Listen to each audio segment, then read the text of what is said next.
Good evening, CFTA. Good evening, CFTA. How are you guys? Thank you for being here tonight. This is storytelling night, or as Mike calls it, story night. And it's an open mic, and we're so happy to have you here. So, round of applause for yourself for making it out tonight. We know that you're mostly using us for our AC, but it's okay. We don't mind that. We actually appreciate it. Just a couple of housekeeping items before we start. If at the end of this night you would love to purchase a copy of your video, you can do so for $15 at the bar. It's covered with 5 cameras, really beautiful, and you can use it for your socials. In addition, you can try also our Chaos Lager here at the bar. It's our own beer. It's made by Clifford, and it's really good. Jake is demonstrating a can right now, so you know what it looks like. And the last thing is that we're broadcasting and recording. So if you have a problem and you don't want to be broadcasted to YouTube Live, please write opt-out next to your name on the sign-up sheet, and we'll take you off the air. But that will sadly mean that you will not be able to purchase your video. Oh, I know, it's very sad. Very sad. We have pizza as well. And the most important thing is that we have a fantastic night ahead of us. Do you agree?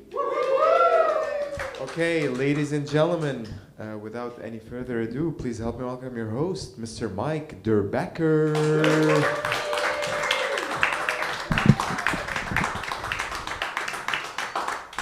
I love applause. That's so rare, and I love it entirely. Everybody was here tonight. Thank you very much for being here. And everything I wanted to say, George has already said, because largely it involved there is cold beer, you should have some. There is hot pizza, you should get some. The videos, if anybody here wants to purchase a video, I really recommend it because it is so rare to be in any kind of a venue where you can watch yourself after the fact. So I highly recommend it, and I am delighted like all these people are here because there's a handful who have come to my events previously and they come back. Anybody who comes back is always welcome. I have here a very small container of Jameson whiskey, which I'm going to get away with because my mother's side of the family is Scots and Irish. So I can drink this in good conscience, despite the fact that my dad's family was German Baptist. Baptists don't drink or dance, or they're not exactly known as the party people. But I want to have one tonight. And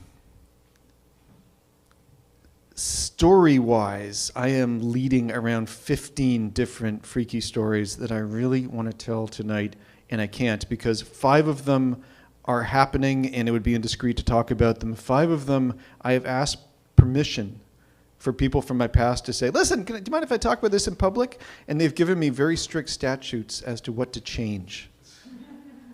And I'm not trying to be a bastard, but I will go by that. And the other 5, not quite there yet. They're all true, but I also have to shift things around, even just for my own conscience. So hopefully somebody who performs before me will give me that epiphany moment. I can go, yeah, that's exactly what I want to do. So anybody I sponge off of tonight for inspiration, I will thank you profusely. But it hasn't happened yet. Jake has just left, I think.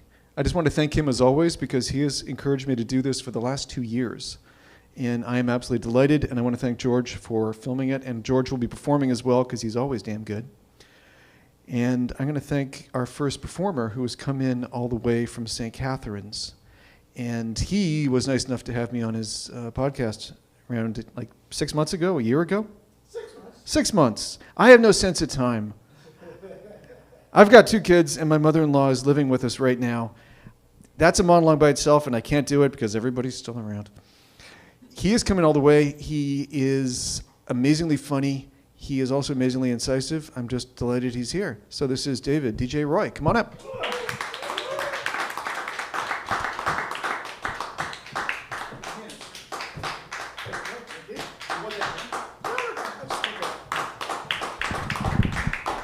Thank you for being polite enough to keep clapping till I actually get up my ass up here. All right, so yeah, I'm from St. Catharines now. I'm moving back to Hamilton, which is probably the beginning of a lot of suicide notes. I'm moving back to Hamilton. I'm going to end it all now. Yeah, so I'll be here midsummer, but I don't want to talk about that. What I want to talk about is the scars on my body. I have a few. My first scar is my forearm, which was, I was stabbed in a beer bottle fight I wasn't in. I know. I was in Toronto when the Jays won the World Series the first time in '92. I was in a bar. Do the math. I'm old. The fight breaks out behind me. Everyone was pushed forward, and I'm like, my arm is tingly. And I pull it around, and there's a piece of glass sticking out. Now, we've been drinking, which is the start of a lot of my stories. So my drunk friends are like, pull it out. I pull it out. Blood starts gushing out. They're like, put it back in. Put it back in. And I tried. Not successfully. So we ripped a piece of my domestic garment, my wife beater, tied it around my arm and went up and down young because we don't know when the Jays are going to win. As a Torontonian, you need to take advantage of every win because they're very few and far between. So the fuckers won again the next year. All right. So after a while, I started turning green, and my friends are like, it's time to take me to the emergency room. I get to the emergency room. My first thought is, I could really go for a beer right now. I mean, damn, we got time to kill. So eventually I got seen. The doctor gave me like 5 stitches, called me a little bitch, sent me on my way. That's our healthcare system. Customer service is a premium. Then it's 95. I took some shrapnel in a gunfight. Again, I was not in. It was 95. Caravana. I'm a white guy that likes reggae. I stand out.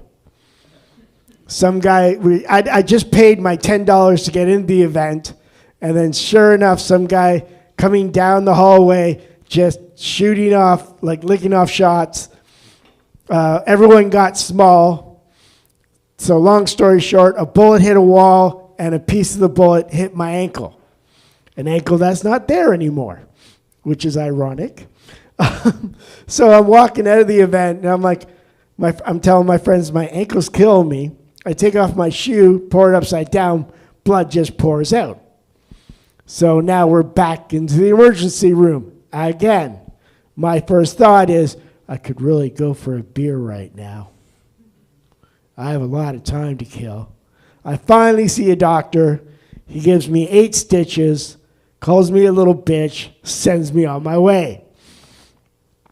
Okay, so I can't remember the date, but this one was my fault. I got into a confrontation with another comic. It happens. Sometimes comedy gets physical. Long story short, I got my eyebrow open.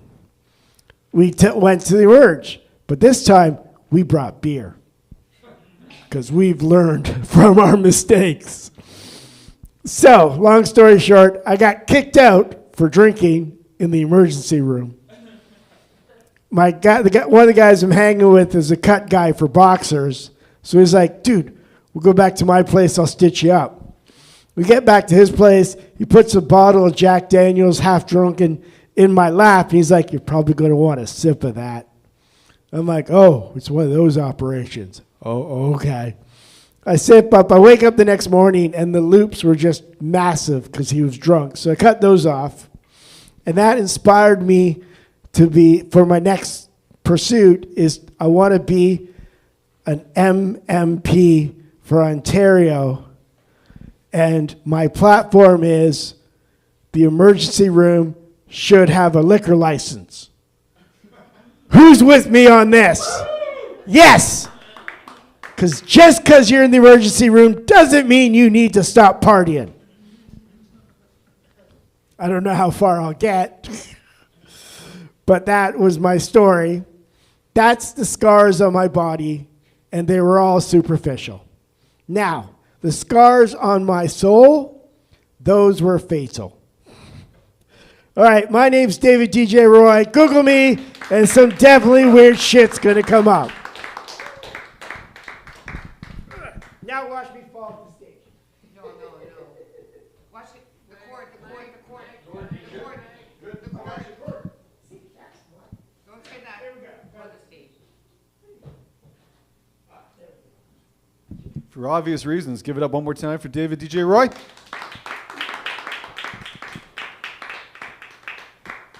The guy who stabbed you when the Jays won, was he a weedy-looking guy with blonde hair and a weird scar on the left side of his nose?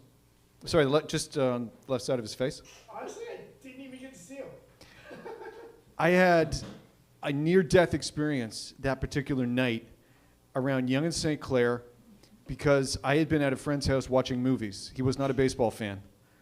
And we heard the noise and went, oh, great, they won.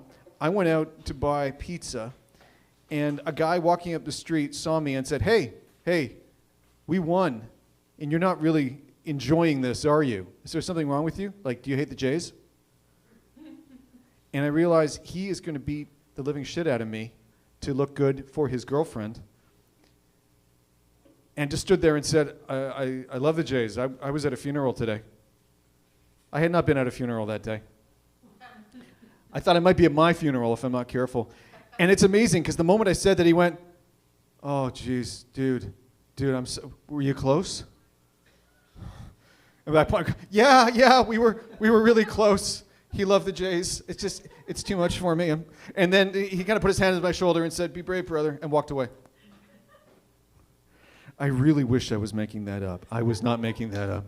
Anyhow, so if that guy eventually stabbed you, I'm sorry I didn't lay on the performance as well as I could have. I was just doing regional theater. If I'd gone for an Oscar clip, he may have gone home and not stabbed you. That's all I'm saying. Life is weird, is it not? The next person coming up is great. That's all I'm going to say, because he's going to come up in around 45 seconds. You're going to see what I mean. His stories go directions I cannot imagine, and this guy has literally run across the desert for the sake of a narrative, or at least gotten an amazing narrative out of running across the desert. I don't know if that's what he's going to talk about tonight, but we're about to find out. This is Eamon. There you go. Gotta be good now. I will try. Well, one more round of applause for Mike, everyone. And for DJ for setting up that we can go back in time and reminisce. So all I'm going to say is you're in the right place at the right time. You're in the right place at the right time. You're in the right place at the right time. Everyone is in the right place at the right time, and I will tell you why now. My story starts in 2002. I just started university, and I was hungry. My uncle, who loves running, would come and run near a garden next to my house. So he offered that if we join him, my brother and I, for a run, he would buy us breakfast afterwards. So of course, I went for that. In 2005, Steve Jobs gave a commencement speech that George told me about, where he says that you cannot connect the dots looking forward, you can only connect them looking backwards. I had no idea this speech had taken place. I was just enjoying breakfast after a run. In 2010, after graduating from university and going to start work, I got bored because I'd moved back to Kuwait, and I found myself falling back onto running. I started to love running. In addition to loving running, I met a few interesting people along the way who made me fall in love with the career of internal audit. Now, what does internal audit do? It makes fun of everyone. You're basically a professional critic, so to speak. So I started combining my love of running with my profession of internal audit, and I would write blogs, because I'm that old, write blogs, about the races I would attend in Kuwait. That made me meet someone who owned a racing company, puts on races. So from being a thorn in his side, always criticizing his races, he asked me to join his company that organizes races. And this was somewhere in 2016. Okay? But that person was the first person that I knew who had run the Marathon des Sables, the race across the desert that Mike just mentioned. I finished this April. It was 270 kilometers in the desert. Now, because my friend had run this race, and he told me about it in 2011, I started thinking that, this might be something I might think of. The years progress, 2 more of my friends run this race, and they start talking about it, and the idea starts to formulate. The last one who did it was Christian Kreta, and it's very important that I mention his name because he pops up later in the story as well. So, ran races, critiqued races, started working in a company that organizes races. How does that all tie in to the future?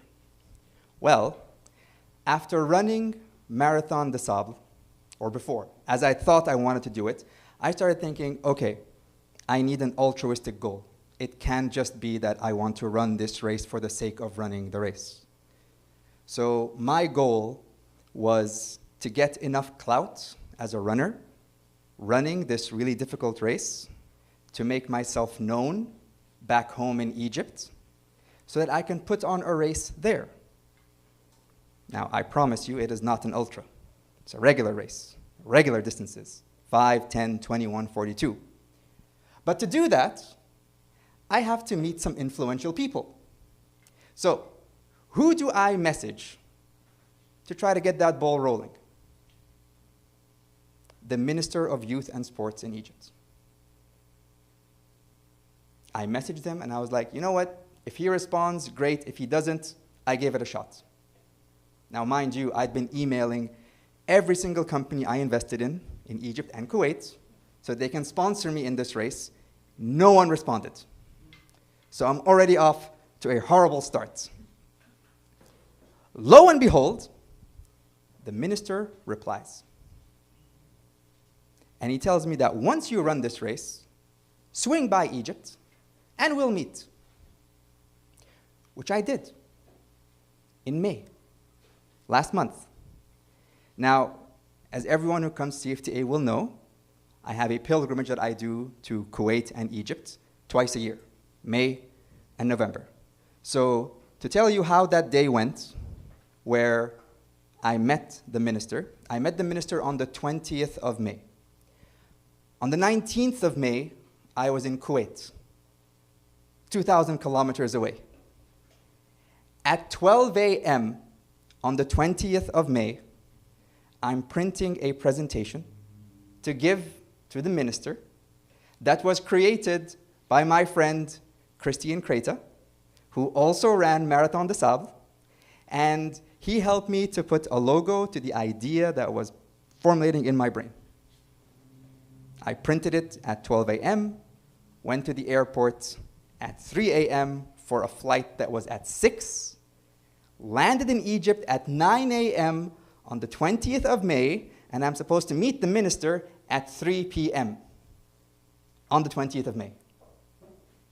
It was a roller coaster of lack of sleep, adrenaline, ideas, what do I say, what do I not say? So when I met the guy, I gave him my presentation, and I said, this is what I want to do.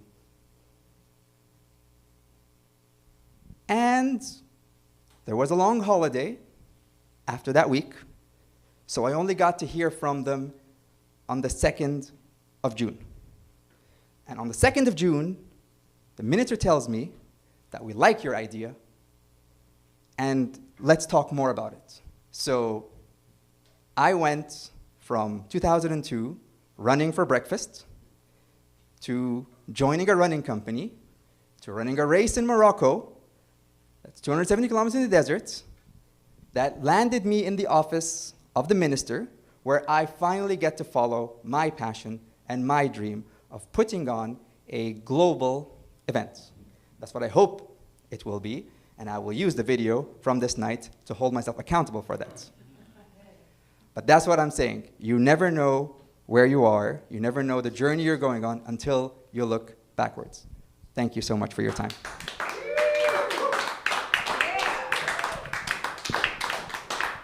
And oh, it's FIFA time, so go Egypt. One more time for Eamon, please.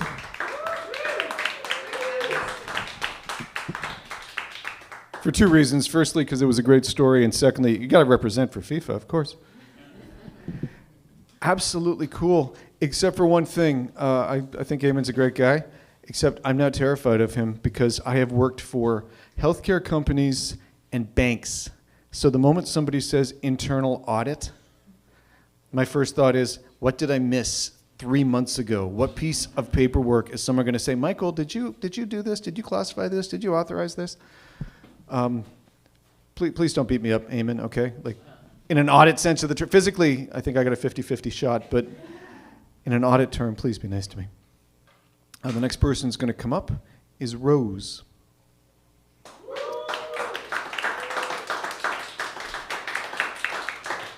Woman of great mystery.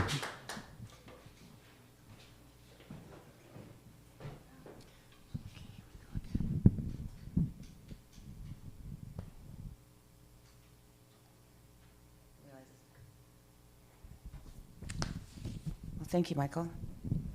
Hello, everyone. So this is my first story night. I've done a couple of stand-ups here, and I wrote this as a tribute. Actually, I wrote this while some of the characters were still alive, but all of them are in the non-physical now. So this is a tribute to them, and it's also Pride Month, so I thought it might be appropriate. Is my cat Simba gay? So my first cat, as an adult, came to me through divine intervention. I had a wonderful friend named George, and he was gay, and he invited me over to his parents' house. They were Romanian, and they didn't know that he was gay, so I was supposed to go to their house and pretend to be his girlfriend. I really didn't like lying, but I did that, and I had a wonderful time. It was a beautiful home, lots of land, and I would go out for a cigarette, and when I was having a cigarette in the garage, this little kitten came up, purring around my ankles and following me around, and every time I went out there he was, following me around. So I went back in, and I asked his family, I said, like, where did this cat come from? And his brother said, oh, my brother just dropped him there today. He was going to be a farm cat. I'm like, okay. What's wrong with this cat, though? Because he's got runny eyes and nothing, silence. And I'm like, okay, must be a runt, something like that, right? So we have a nice visit. I enjoy my time with his family, and I'm going to drive home. And I'm backing up by the driveway, and the cat actually, this half-pound kitten, goes right behind my car, like he won't let me leave. And it's quite a ways away from there where that garage was, right? I'm like going, okay, this guy's trying to tell me something. So I decided to put him in a box, and I drive him back to Hamilton, because that was actually in Kitchener. And he's like crying and screaming all the way. It's like, you know, it's like, meow, meow, meow. I'm like, oh my God, what have I done? Like, the whole way back to Hamilton. But anyway, we ended up, we get home, he becomes my buddy, and we end up getting really close, actually. And I was in an old house, and actually the floors were slanted, so he could push a ball and then it'll come back and then push the ball. He could play by himself. It was really great, you know. So it ended up that I was like, oh my God, this cat's really smart, you know what I'm saying? So I would like to, there was one time where I had these stairs and I'm like, throw it down, and then he goes and grabs it and brings it back up, and then throw it down, and then he goes and grabs it and bring it back up. And I threw it down one more time, and he looked at me and was like, I'm not doing that again. Like, what's your problem, lady? Like, the cat never did it again. He never did it again. He definitely had a personality. So I end up having to go away, and my girlfriend babysits, and she starts putting him outside. I really didn't want him to be an outdoor cat. Next thing, he's outside, stuck in the tree, all drama. Oh my God, I can't get down. I'm like, okay, honey, come down. He's like, no, oh my God, I can't come down. I'm like, just go this way. And then I'm like, this cat's too. I knew he was faking it. I was like, fuck you. So I like stomp, stomp, stomp. And I decided to like fake him out, right? So my door was on the side, the tree was over here. I pretend I go inside, but I don't. I slam the door and I just wait like this. I caught him. I was like, I knew it. I knew that he, you know, I knew that he was lying to me. Anyways, so, and he would follow me everywhere, like when I was having a bath and things like that, and he would follow me and he'd lick himself and look at me like, why you gotta do all that when you can just lick? Like, I don't know why you would need water, you know? So anyway, so it ends up, years would pass, and someone would be diagnosed with diabetes. This would be like years and years later. It was a big part of my life, and the one vet was like, oh, no, it's not gonna work, and it's gonna cost a lot of money, and truthfully, I prayed about it. This is not part of the story that I wrote, but I'm sharing it now. And I was sent to this other place, and the guy was like, affordable, show me what to do. I come home, and I'm learning how to give shots to my cat, right?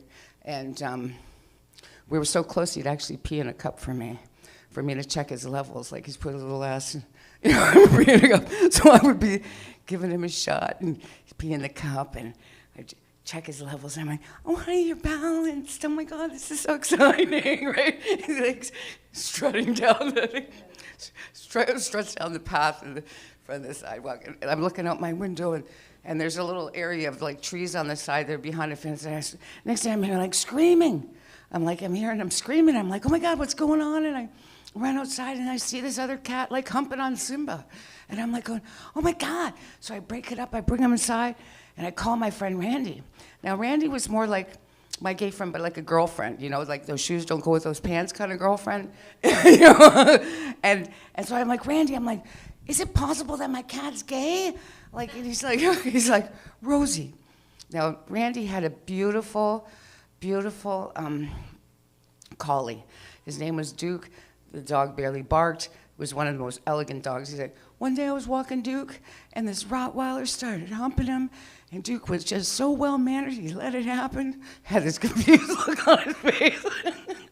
And he said, I didn't know what to do, so I offered him a cigarette, and if he needed therapy, you know, do you need therapy, sweetie?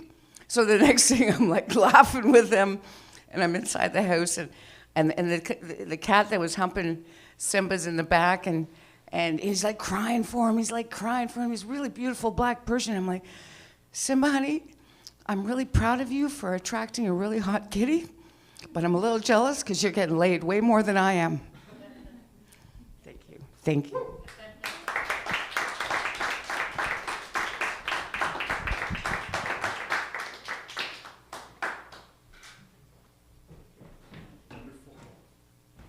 One more time for Ruth, please.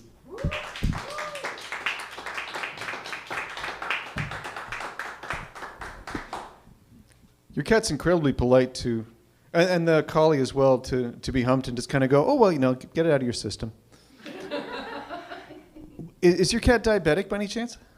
He was diabetic. Yes, I have a diabetic cat right now. Oh, do you really? I have a black cat named Balboa, which was the name when we adopted him.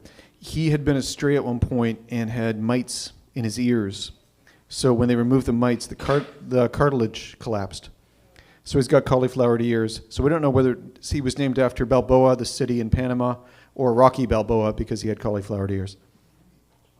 But you've got patience to give shots. I gave shots to Balboa for a while. He actually has diabetic cat food, so he doesn't need the shots. But that creature was very patient when he saw me approaching with a syringe and knowing what was about to happen. So kudos. I've never heard someone, aside from you, tell a story about a diabetic cat, and I just did. So both in one evening, everybody here. This is an eventful night. The next person coming up is going to be Brandy. I have seen Brandy here a couple of times. Her stuff is fearless.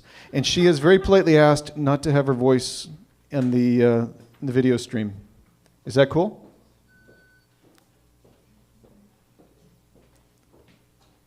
Is that cool? Okay, if it's cool, no further introduction. She will do it all by herself. Brandy.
Thank you.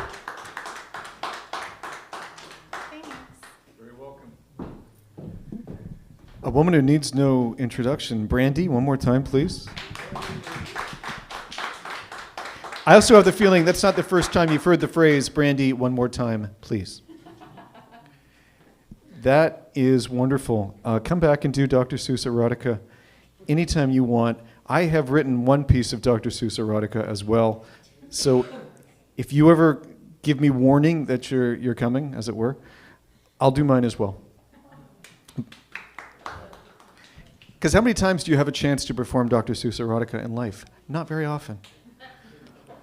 Next performer is a stalwart and videographer here, among a bunch of other functions, which I'm not going to list. I love his stories because they are completely 100% honest, and they come from different angles all the time. That's really all I can say about him. Count to 5, 4, 3, 2, 1. George.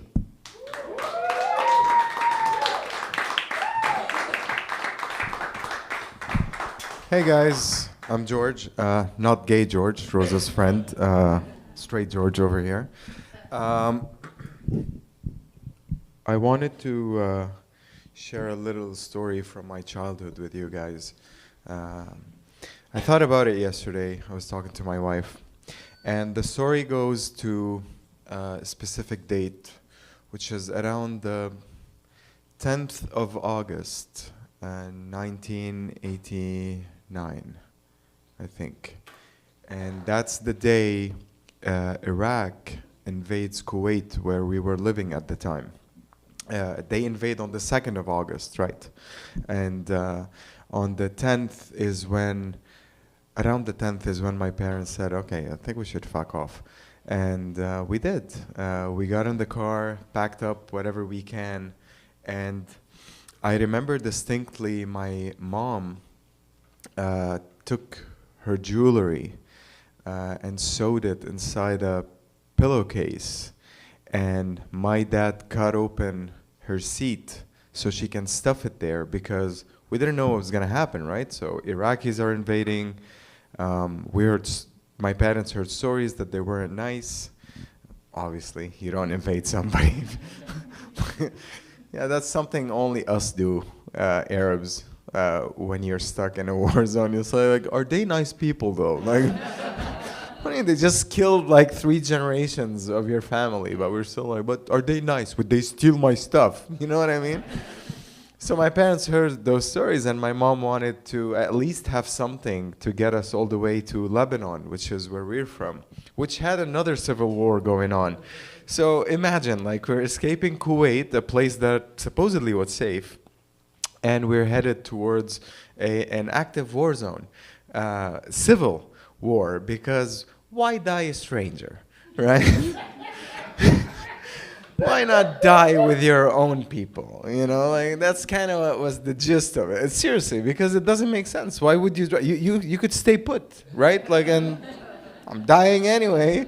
Why do I need to make a trip to die? You know, but amidst all that, that was, I think, my very first memories were of that era. I remember clearly one time standing at the window, and we hear loud bombings.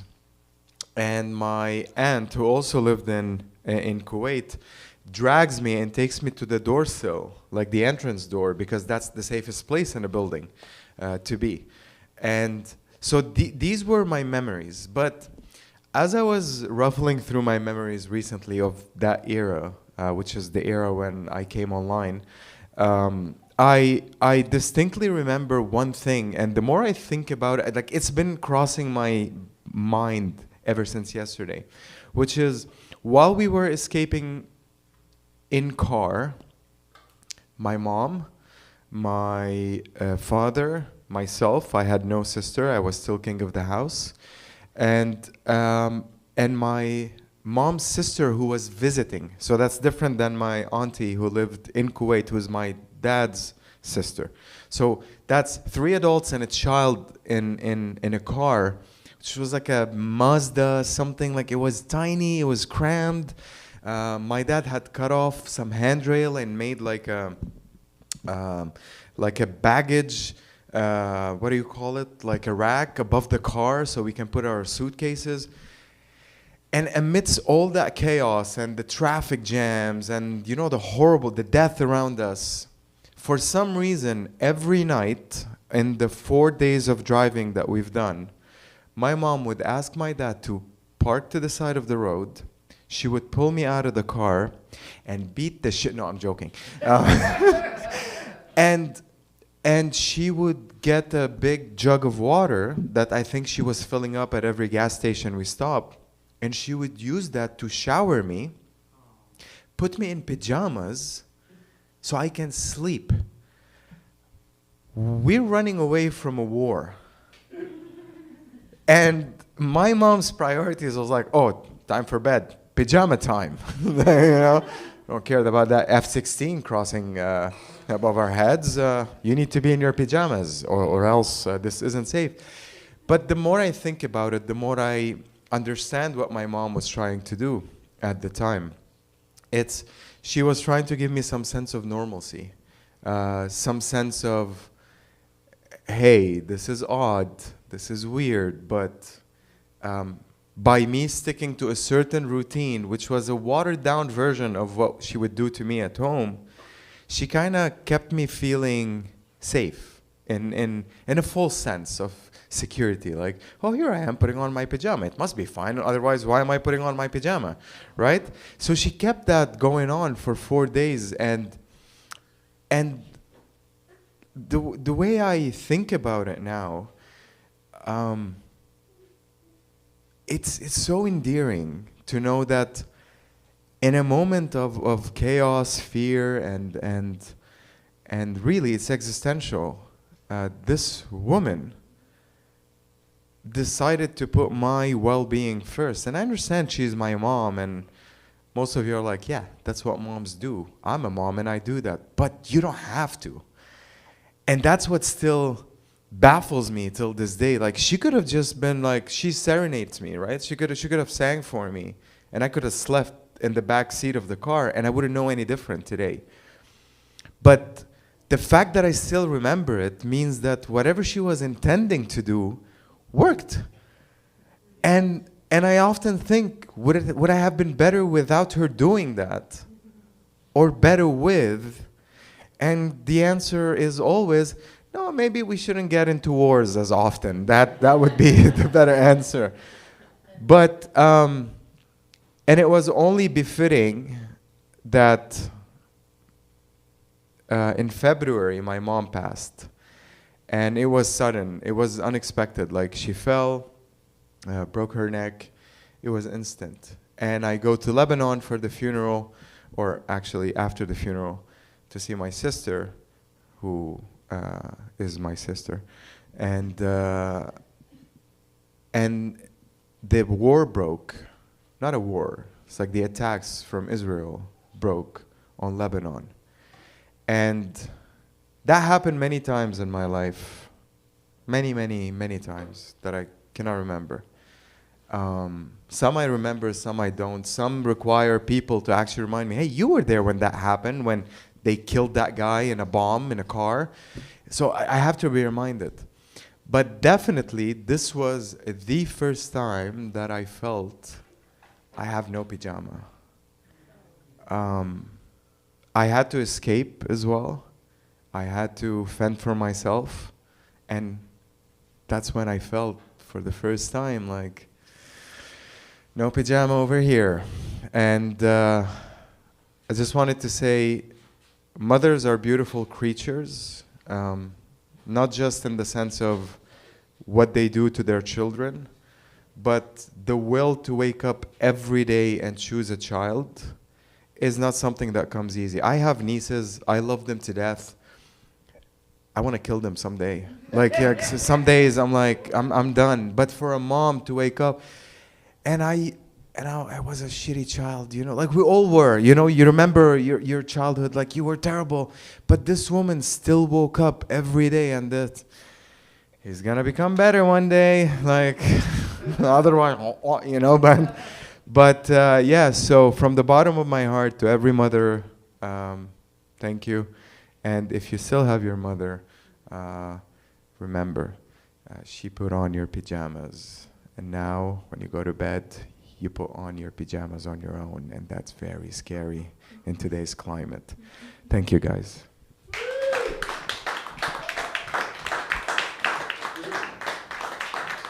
That was beautiful. George, please.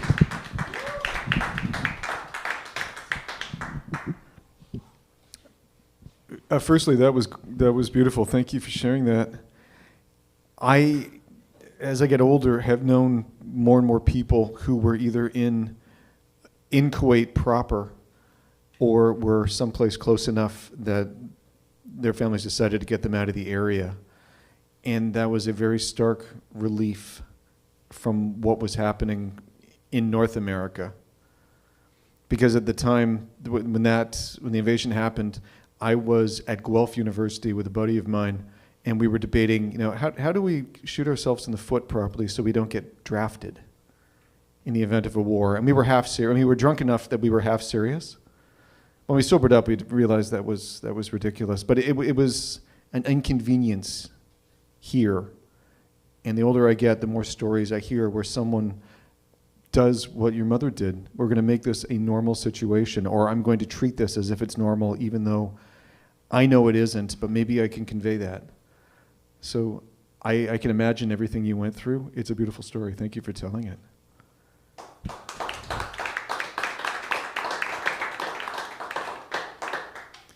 That, by the way, is why I love storytelling, because you will get into somebody's head and they will tell you something you couldn't imagine, and when it's over, it's there as a piece. So I always admire that. The next person who's coming up, I feel like I've known for a very long time, and I've only known her for around 6 months. We have a common vernacular. She grew up someplace I used to visit a lot when I was a kid, that area. And I don't think anyone else came from that area, so I'm always happy to see her. And I have no idea what she's going to do. Here she is, Shelley.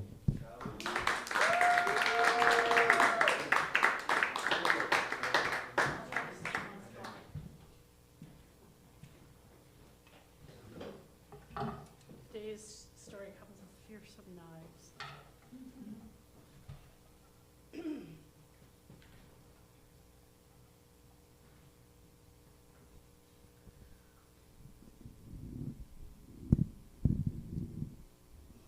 There we go. Good evening. Tonight's story is from a place that my parents live in now called Glencoe, Ontario, which is an equally teeny small town where no one does anything except for go to church and drink. But this story does not involve any of those things. So we're going to take you back to 1989, and I was just about to get married, and I was living with my parents working at a factory in their town. And my parents are very hippie, I guess. So my mom had scored this huge rhubarb patch, and she freezes it all for her strawberry rhubarb pie that I was not going to enjoy because I was moving to St. Catharines and they lived in the other side of London. So I was going to get screwed out of the rhubarb. But anyways, I'm having a shower. I'm 19. I'm probably much more vain then than I am now, though I don't know about that. And so she's yelling at me, "Get out here and help me cut up this rhubarb." And I'm like, "Oh, why am I cutting up rhubarb? I'm never going to eat." So anyways, I have nothing on. So I put on a towel, just a towel. Now I remember that the towel used to go all the way around me, but since menopause showed up, now I'm shaped like an apple, so towels have strangely shrunk. I don't know why. But anyways, pretend this is the towel. So I am toweled. My parents are in the kitchen. And they hand me a knife. I wish it was this knife they handed me. But I'm sad to say it was not this knife to cut rhubarb with. It was this boring paring knife. So I'll put this monstrosity away. I could cut a lot of rhubarb with it, though. So I'm cutting up the rhubarb, cut, and there's piles of it everywhere, and we have to rinse it, we have to soak it, and then we have to, I don't know, I think we have to put vinegar in the water or something so that it will freeze properly, and it's got to be all dried. And so anyways, cutting, still in the kitchen, still with my parents, and all of a sudden, I look down, and there is the world's largest millipede climbing. Actually, it was a centipede, I lied. Centipede climbing out of my cleavage. Like just coming, I could just see his little antlers poking up, eh? Well, I am terrified of centipedes. I'm not afraid of a lot. I'm not afraid of mice. I hang out with snakes. I've had my own pet rats. Nothing scares me. I'm not afraid of Rottweilers, not afraid of bears. Healthy respect for coyotes, but centipedes, they take me down. So I scream. I throw my paring knife into the ceiling, which is those old, papery tiles that people used to put, and it sticks there. And then I rip the towel off and go screaming into the bathroom. And my dad's like, what the hell just happened? Because his 19-year-old daughter's stark naked running into the bathroom. And I could not even speak for a whole 5 minutes. I was so traumatized. I couldn't even, I was stuttering. I couldn't even say the word centipede. And I finally opened the door and I said, it was an accordion bug. And my parents were like, what the hell is an accordion bug? And then they shook the towel, and my friend, who had been hanging out, was still in there. And they said that he was the largest centipede they had ever seen. And I was just horrified that he'd been hanging out where he'd been hanging out. And that's my very short story. But I'm still traumatized, so I think we should share these things, right? Thank you.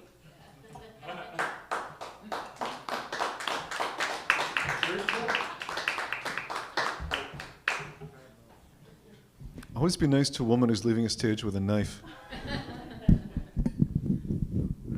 One more time for Shelley, please.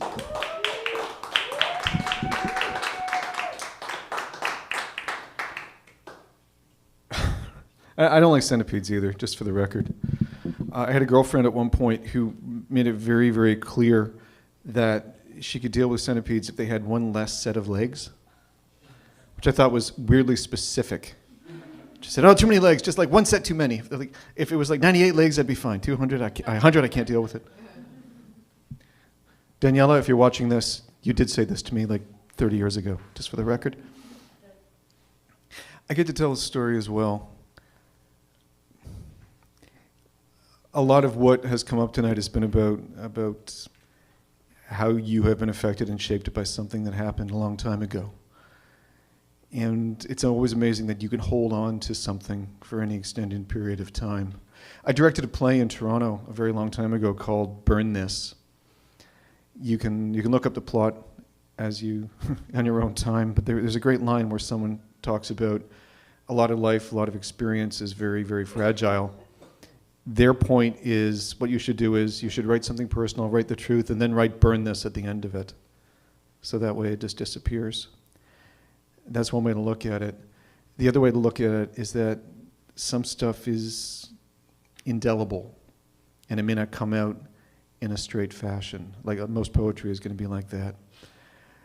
The story I want to talk about is actually about poetry. I used to write a lot of it, and I studied it, and before anybody panics, I'm not going to read it here, okay? But I do have to quote 31 words at one point, just as a warning, but that's it, only 31 words. And all of this happened when I was in my very early 20s. I was a film student at York University, and I was also taking British and American poetry. I really liked the Americans, people like Theodore Retke and Randall Jarrell and James Dickey and stuff like that.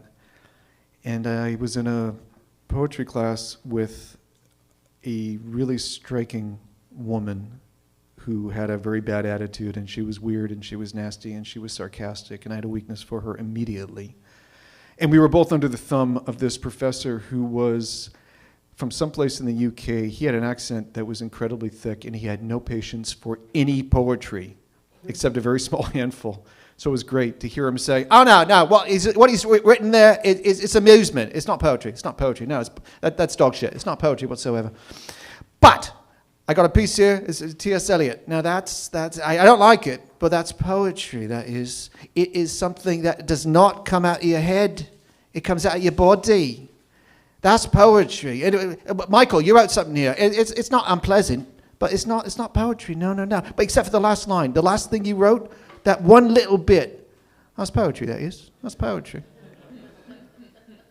He was hard on everybody, and he was terrifying. But I always liked that attitude.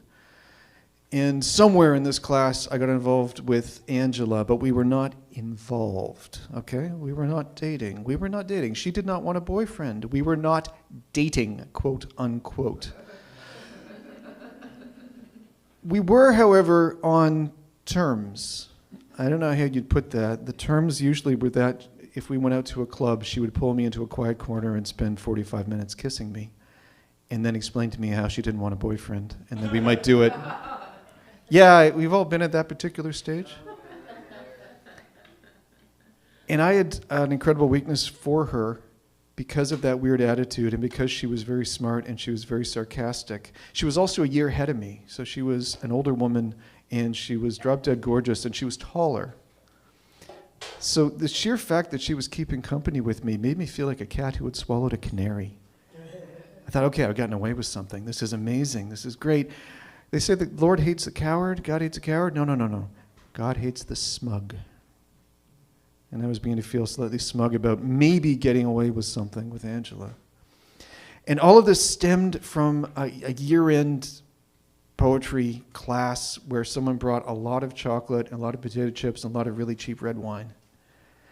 So it kind of degraded into people reading pieces of their soul, and then it just degraded into a dance party. And it was the end of the year, and I thought, well, maybe I've been her mild plaything long enough, and I'm not going to see her again.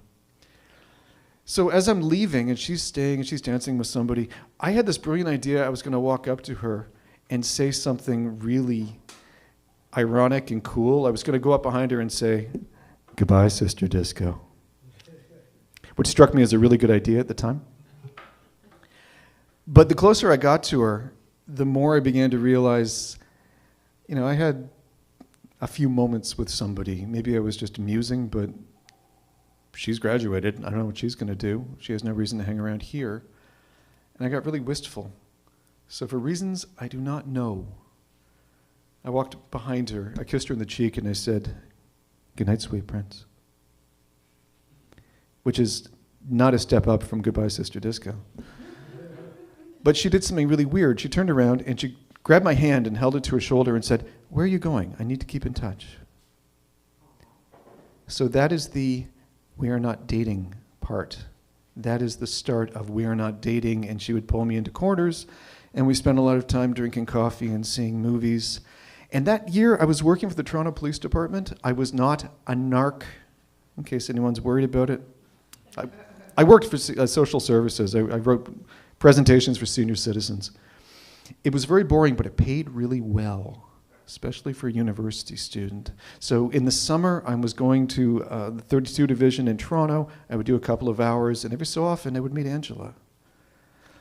And there was one evening in particular where, the smug comes back in. I'm thinking, great, I've got this tall, not exactly girlfriend, but someone who's decided I'm amusing, and I'm making more money than I have in my life, and I felt great. And I'm meeting her at a pub in Toronto called the Poet's Rest. Ancient place that doesn't exist anymore. I walked in, she's waiting for me. She's sitting at a table with a shot of whiskey. I walk in incredibly happy, saying, "Hey, okay, first thing, I got my first paycheck. It is like double what I thought it was going to be. I'm in a great mood. You look wonderful. What do you want to do tonight? Anything you want, it's on me." And she looked at me and she said, "I was raped last night at the store after hours." Okay. I am barely smart enough not to say, "Are you okay?" Because it is incredibly clear that she is not okay. She's blank. And I don't want to say, is there anything I can do? Because I realize there's nothing I can do. But I do look at her and I say, can you talk about this? And she looks at me for a moment, and then she raises her hand to her eyes like she's going to cry. And I reach across the table to take her other hand. And then she pulls her hand back, slaps my hand, looks back, throws her head back, takes a shot of whiskey and goes, "Oh my God, you should have seen the look in your face just then." With a great big smile. Okay. I knew 2 women at that point who had been hospitalized due to an assault.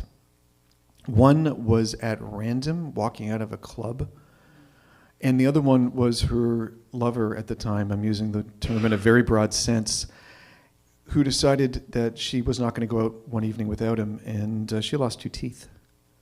So I do not have a sense of humor about this, and all of a sudden I'm realizing, okay, maybe Angela, maybe the tough girl, sarcastic girl bit is a put on, and maybe she's doing this to make a point, and maybe this is amusing, and I made a split-second decision that I am not putting up with this. So I looked at her and I said, Angie, and she, that's wonderful, that's great, that's really funny, but you know what? I'm not up to this kind of humor tonight.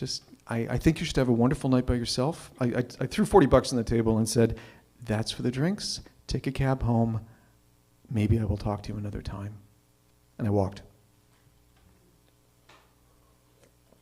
And I got around 4 blocks away, seething, thinking, how dare you do this? And then it hit me. She never said it didn't happen. And I stood there realizing that I've either made this great principled stand about not making light of sexual assault, or I've just walked away from a traumatized rape victim who can't talk about it. Any ideas? And as I'm standing there trying to figure out what the hell I am supposed to do, I realize that she is not exactly running towards me, but she's walking in a very direct manner. And I stood there, and she came up to me and she said, "You take things too seriously." And we had this weird, awkward evening where we talked about the weather and nothing else. And at the end of it, all I remember is that at one point I did put her into a cab. And she said, "You shouldn't worry about everything." And I went home trying to figure out what the hell I should do in a case like this. Now, the advantage is I did work for the Toronto Police Department, so the first thing I did was I went to work the next day. I got every pamphlet, every bit of literature about reporting sexual assault and being counseled for sexual assault, put it in an envelope, went to her apartment, knocked on the door, her roommate opened it, and I said, "Give this to Angela, please don't open it." And hoped that that would lead to something, but it didn't. What it led to was that we started drinking a lot of coffee, and we would go out and she would complain about her life in great graphic detail and get really angry at the universe. And I would say, you just want to talk about it? No, and she'd yell about other things, and then she would occasionally kiss me savagely and then say, "I have to go." And I don't know whether I'm helping her being around or whether I'm a distraction being around, and it became a very tense couple of weeks. At one point, we had gone to a movie. We went to a horrible movie. This is in the early 1990s. Everybody see a cheerful little flick called Dying Young? Okay, someone did? Yeah. It's a Julia Roberts movie. Campbell Scott, George C. Scott's son. It's awful. It's a horrible melodrama. I don't know why we went to that. But I remember walking out with her. And at one point she said, "I want to be Julia Roberts." I mean, I don't want to be Julia Roberts. I mean, I kind of wanted her to be in that movie. Actually, no, I want to be the guy. I want to be the guy because, but my cousin died. My cousin had leukemia, and everybody was being wonderful to her. And I kept thinking, if I got leukemia, somebody might be that good to me. And sat in the middle of the sidewalk on Yonge Street in Toronto and was not crying in the same way we were not dating.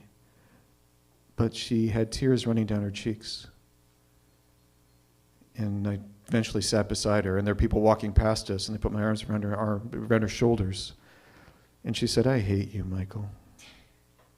I said, "Yeah, I understand." So this is what was happening with Angela. And I didn't know what to do about any of this. And it became very obvious that we were seeing each other fewer and fewer times. And I was kind of waiting for it to disappear, and maybe it would have, except she did invite me out for an evening of clubbing with a bunch of mutual friends, most of which drank themselves into a stupor early in the evening. So then it was only Angela and I at the Big Bop in Toronto. Bop, B-O-P, Bar of Pickups. I didn't want to be there, and she had too much to drink, and I had too much to drink, and eventually we started kissing, and eventually we ended up in a cab, and eventually we ended up at her place, and I'm realizing I'm going to be asked to spend the night, or I'm going to be thrown out at the door, whichever she wants. I will do whichever one she wants. But she brought me upstairs, and she sat on her couch, and she said, I'm not having a good time. And I said, okay, I'll leave. And she said, no, I'm not having a good time anywhere. And I said, okay, do you want to do anything? Do you want to tell me about it? Do you want me to leave? Do you want to drink coffee all night? And eventually she just held my hand really tightly and stared into space.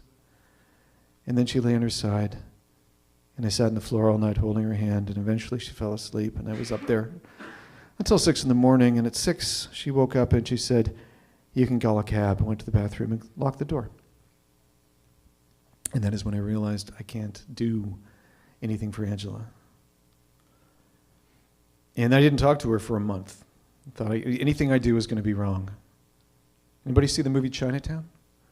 The line about, you don't know what Chinatown represents, you don't know if you're helping or not helping. Forget about it, Jake, it's Chinatown. We'd seen the movie together, and I kept thinking about that thing over and over again.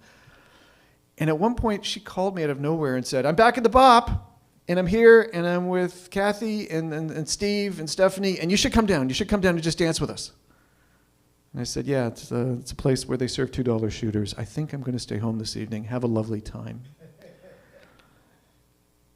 And I had loaned her a book at one point, W.H. Auden. Anybody know the poet? Very heavy stuff. I had loaned her a book, and I realized I'm not going to get it back. But she did give it back to me. And she gave it back to me with a letter that was on a paper bag, and it was written like a crazy quilt. And it did not explain exactly what happened, but stream of consciousness, maybe poetic, I dare say. She explained that she was miserable, but she did find people to help her, and maybe she did not accept the help she needed when she needed it. The last thing on that paper was, if you were trying to sell yourself to me, you did a really good job. Your mom should be proud. It's a very weird way to end things. And I didn't talk to her again. And bringing this up, because the last piece of poetry I ever wrote was about her. And it was around 8 years after everything that had happened. I'd been sitting around, and my life was completely different by then. I'd graduated university. I had been trying to work in film. Nobody would hire me. I did the Fringe Festival. I was broke. I was cold. The place I lived was physically freezing cold, and I was supposed to be working at the Gap. I was folding T-shirts all the time. And I was sitting here thinking, what am I doing with my life? And why is my present girlfriend not the portrait of wonder and warmth? And what am I going to do? And why is life awful? And how's Angela these days? I wonder how Angela's doing. And then realized she was still there. That of all the lists of worries I had, she was still there. And I bring this story up every so often because it's not that it's a continuing influence, the year of our Lord 2026. But every time I tell this story, I keep wondering if at some point it will filter in her direction and she will call me and say, you did everything wrong. And I'm willing to stand there and take it. Or maybe just to perform it under the idea that she might hear it and understand if she felt that she did something wrong, it's not a question of being forgiven. I don't have the right to forgive anybody anything. But the idea that maybe you made it through and you survived would be enough. Maybe hearing that would bring something out. Stalker does not appear in my resume, and she's not on social media anywhere, but I did break down a couple years ago. I'm still in touch with her roommate, and I said, listen, this doesn't matter 30 years later, but did Angela ever mention me in any way? And her response was really cheerful. She said, no. Were you dating? Yeah, maybe something like that. And that last piece of poetry, the 31 words, if you don't mind if I quote, maybe my prof's point about something that's indefinable, but it shows up in a couple of words. It's really simple. It's really short. All it says is, if I had known the wounds that you had hidden, I would still want to heal you. I would still repeat your name behind my eyes in the early hours of morning. It's poetry, that is. Thank you very much for your time.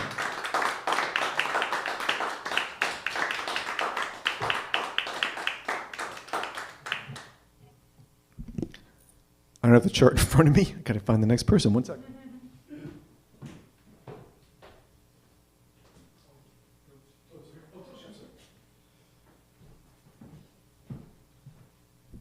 Thank you again. Toshi is wonderful.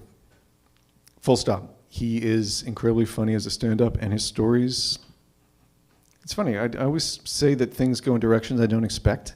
That's the greatest compliment I can give anybody, because I don't know what's going to happen, and what does happen is always rewarding. Toshi.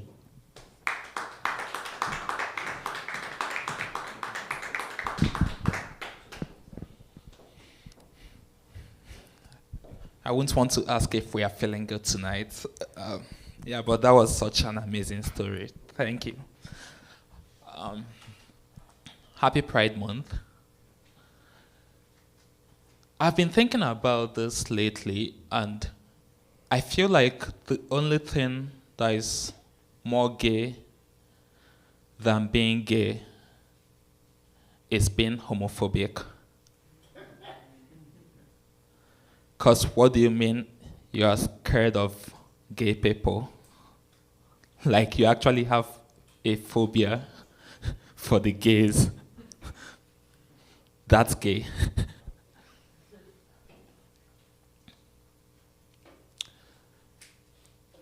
I was talking with someone a few weeks back, and the person was like, there are way too many pride flags in this city.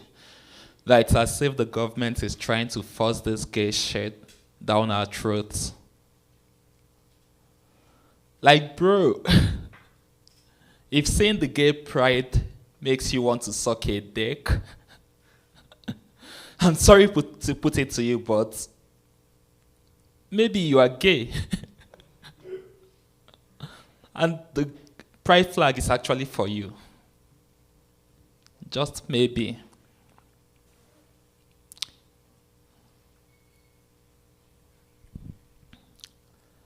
Sometime last year, someone, I think it was actually like 2 people, were lynched in my country for being gay. Yeah, it's not like everyone there is homophobic, but there, like, of course, the culture is a bit conservative, and sometimes it gets out of hand. Like at least once or twice yearly, it happens. And then people were like blaming those people, like, why would you choose to be gay? Which till now, I'm not one of those who would want to get into the argument of whether you were born that way or you chose to be that way. Because I don't know what it feels like to be gay, right? But then the next week, a mid-rise building gets burnt, and a lot of people died in the building. And then under the Twitter post, people were like, man, God should protect his people. And I kind of found that ironic, because on the one hand, we are saying that people chose to be gay. Like, we are not holding God responsible for making people gay. It's actually their choice. But then when it gets to stuff that, like, is within our own control, we wield the power over to God. That was pretty wild to me.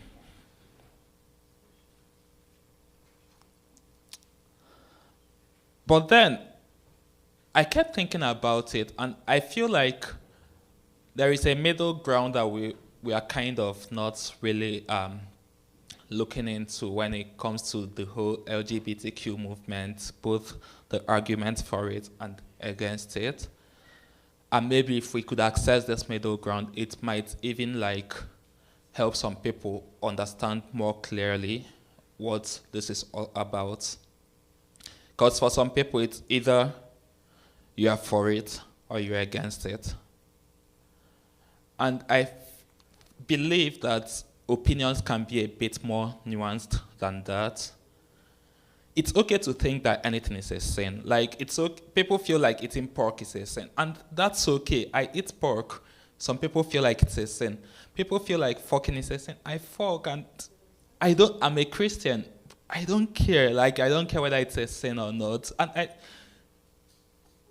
So it's allowed to also feel like, yeah, being gay is a sin, but that people are allowed to do that, like, as far as it doesn't affect you as a person.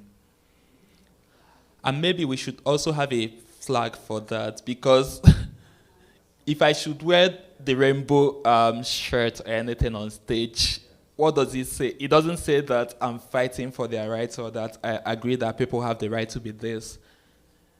What automatically crosses everyone's mind is that I'm gay.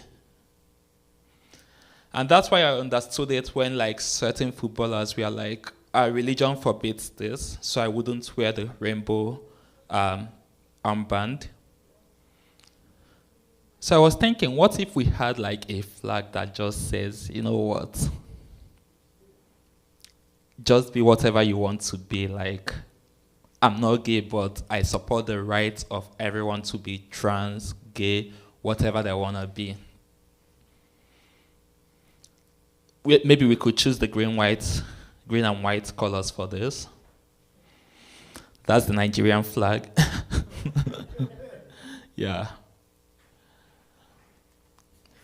And whenever I had this argument, especially when I was in Nigeria, and like I would have this argument with maybe some acquaintances, people would be like, are you sure you are not like secretly gay or something? But I'm sure that I'm not gay.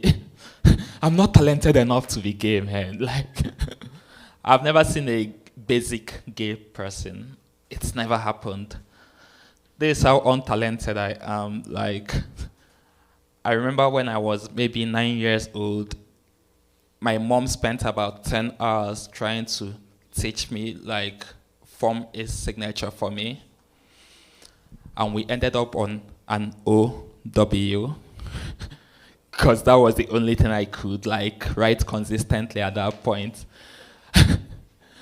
And after some time, she was like, you know what? Maybe we should just add a dot after the W. At least anyone who is forging your signature might not notice that dot, and it will be enough to, like...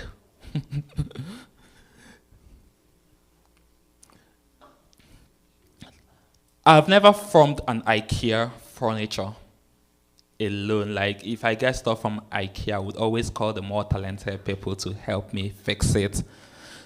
So 2 weeks ago, I called my friend Calvin to help me fix the bed that I got from IKEA. Then I remember that I hadn't gotten the beer from LBO, and I needed to go get it before they're closed. And by the time I was coming back from that beer run, I noticed that my guy had fixed that bed all by himself. And it was at that point that he hit me. Kelv, you're gay.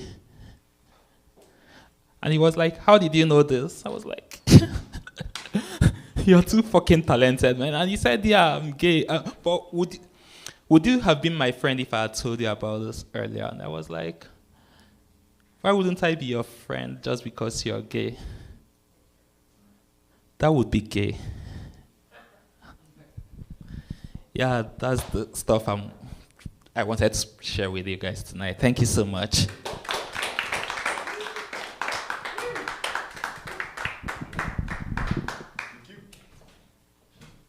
Toshi, everybody.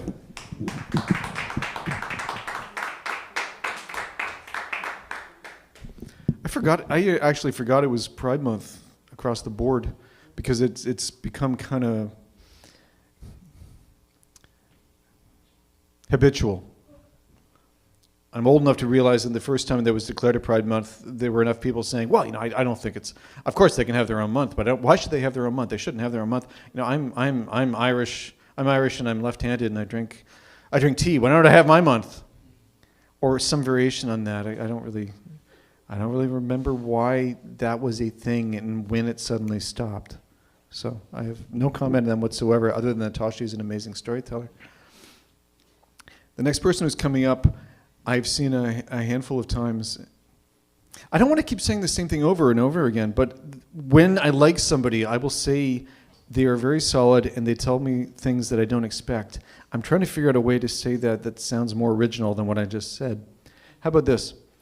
Edith is amazing. Here she is. Come on.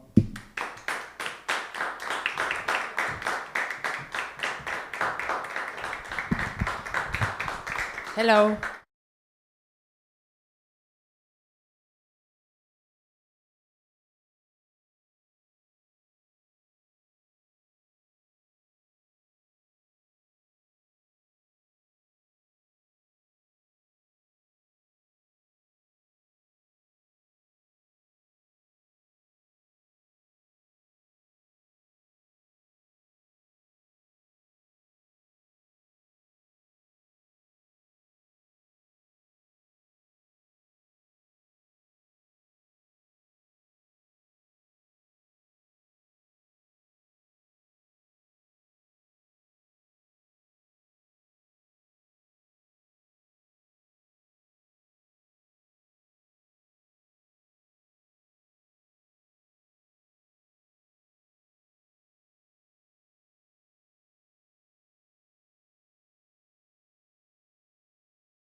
Curling.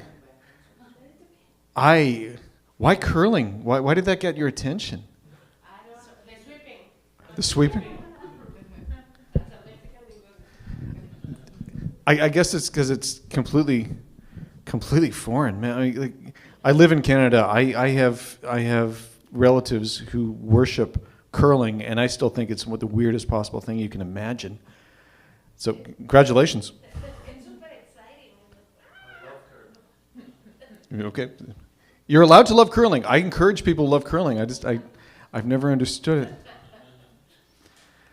Last person coming up, I'm going to give an introduction to, and he's going to hate me for it. I've known Brian for 20 years, 25. We met in 96. You know me before my kids. My kids are 30 this year. Oh my God.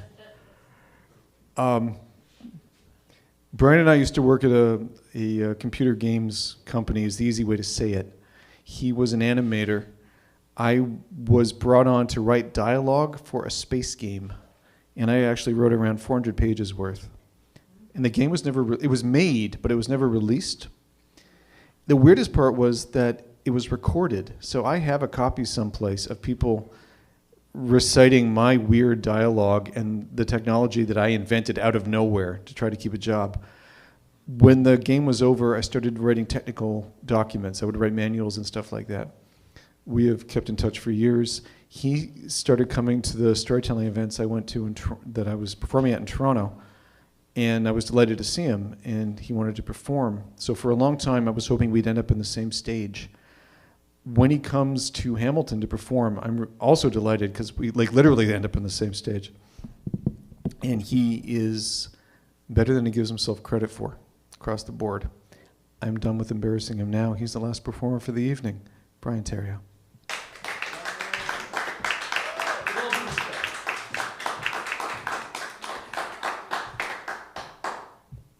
Thank you, Michael.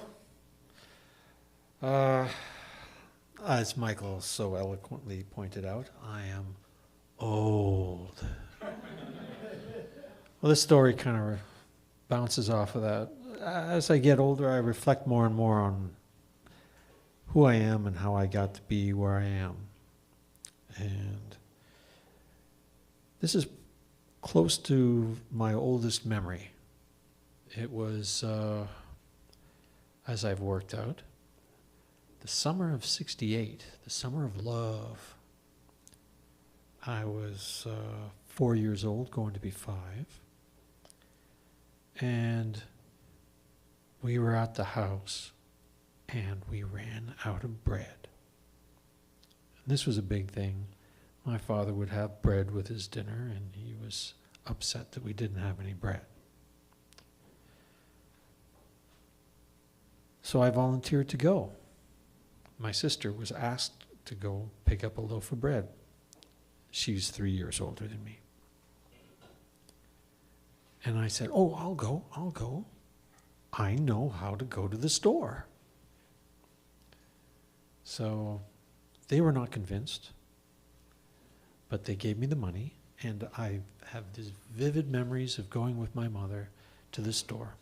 There were the 3 of us, the 3 younger boys. I was the eldest of the 3 boys. Then there were my 2 younger brothers. The youngest was in a stroller, and we would all travel with Mom, and we would walk the 2 blocks up and then 2 blocks over to go to the store. We'd usually go around noon. And I had the memories right now, dancing in my head of the sun-dappled leaves and the sidewalk with the dark spots and the light spots and the grass. So it was a bit of a surprise when I went to the store that the sun wasn't where it usually was. It was in a different place. It was just touching the top of the trees. So, okay. But I remembered how to get there. So I got into the store, and I gave the money to the guy. It was a different guy than we usually had.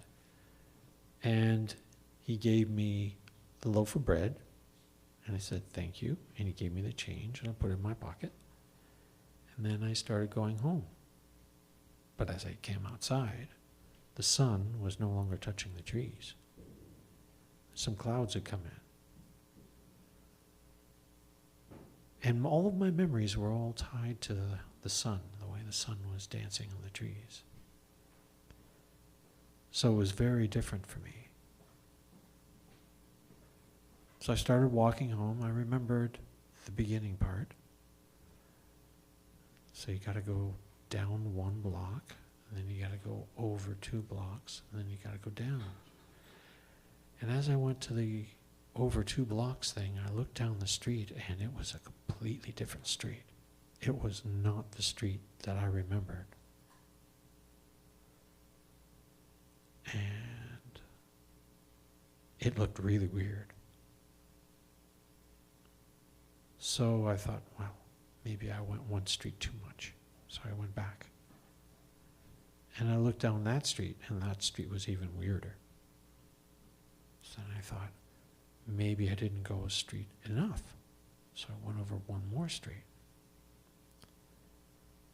And that street didn't look right either. So by this point, I was getting kind of nervous, panicky, one might say. And I went back and I visited all 3 streets again, looking down the streets, trying to remember. Then I picked one. I said, okay, this is the street. I went down the street and I went to our house number and I looked at the house and it was not our house. So I went back up the street and I stood at the top of the street and I thought maybe I need to go over another street. So I went there. And it wasn't the right street. It was the top of a park. Now, I remember going to a park with my mother, but this wouldn't be the right end of the park. And all the while I'm thinking, just holding that loaf of bread. And I thought, wait a minute, if this is the park that we saw walking the other way, then the other end of the park, I will know what it looks like.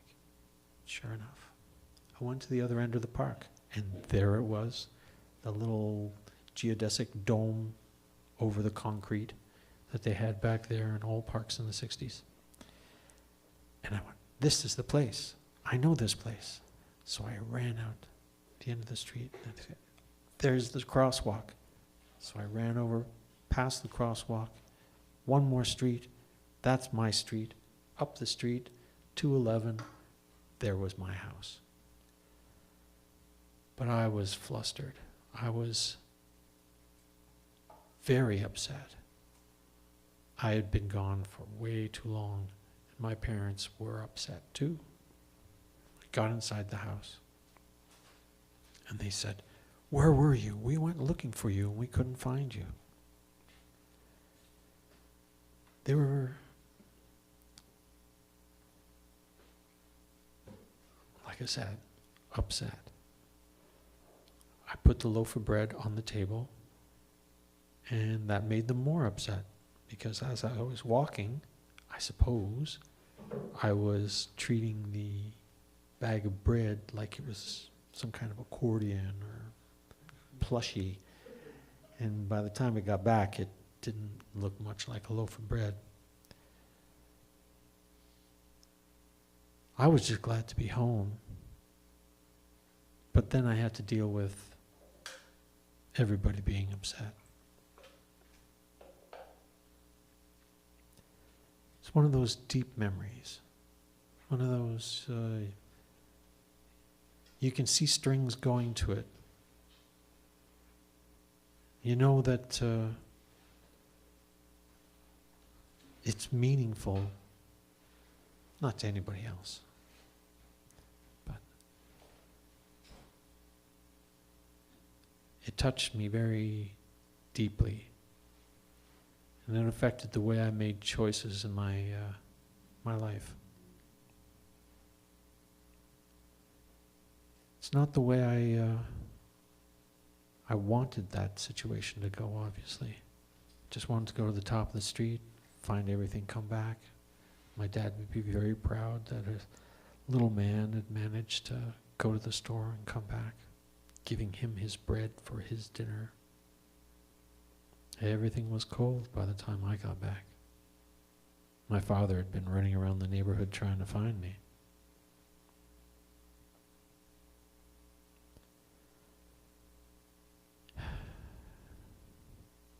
Sorry, Dad.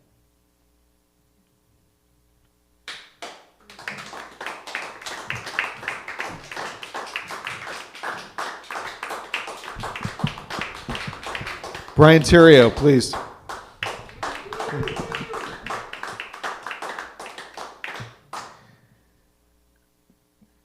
We're at the end of all this.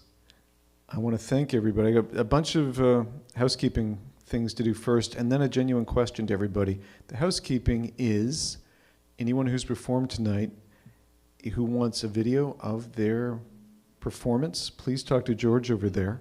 He can arrange for it. The doors are going to stay open for a while. If anybody wants to have another drink, maybe a snack, buy one of the t-shirts, you are more than welcome to do so. That's the housekeeping. The kind of artsy, sentimental stuff is everybody who came here tonight, thank you very much. I am always delighted when people come for a second time, and there are a lot of repeat performers here this evening. Thank you for being here. Thank you for sharing your stories, and thank you for trusting me enough to show up and do that. And a genuine question to everybody here, not for tonight, but just to think about it. Does anybody here have a story that they think is maybe a little longer than usual? Because we tend to cut people off around 8 minutes, 10 minutes, just because we can have like 7 or 8 people tonight, and other times, I think we had 15, 16 a couple months ago. And if we'd given everybody 10 minutes, we would have been there for 3 hours. If anybody here has something longer that they want to perform, I'm offering, please contact me directly. Because at this point, I'm considering having an evening where everybody gets a chunk. I've been lucky enough to be here on a few occasions to do a longer piece that I couldn't have gotten away with otherwise. If anybody wants to do something longer, and it can be funny, it can be serious, what have you, you can reach me on Facebook, on Instagram, on TikTok, an email, across the board. Just let me know if you want to do that kind of thing. Thank you for performing. Thank you for being here. Thank you for not smoking. Across the board, I do this once a month. There are a bunch of great things happening here. I urge you to go to the CFTA website to see what's coming up next, or to follow them on Instagram across the board. And that's about it for the evening. Thank you very much for your time, everybody, and good night.